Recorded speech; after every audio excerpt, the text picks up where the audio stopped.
Pak më herët e përmende një pjesë që m'la për shtypje të pjesa e ujit, sepse mund të helmohemi, bukfalisht edhe nga uji dhe ku e marrim.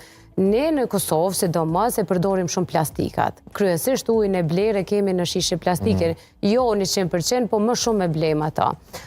Uji që qëndron gjatë në shishet e plastike, sa mund të jetë një arsye? Tash sa i përket ose një shkaktar. Sa i përket shisheve plastikës, ato po besoj që janë të kontrolluara, për ndryshe nuk mujnë me ushit. Edhe kompanit nuk guxojnë me rreziku me shit në ujë në shishet plastikës se e kishin bërë xhamit. Na kretë dim që xhami është më i mirë.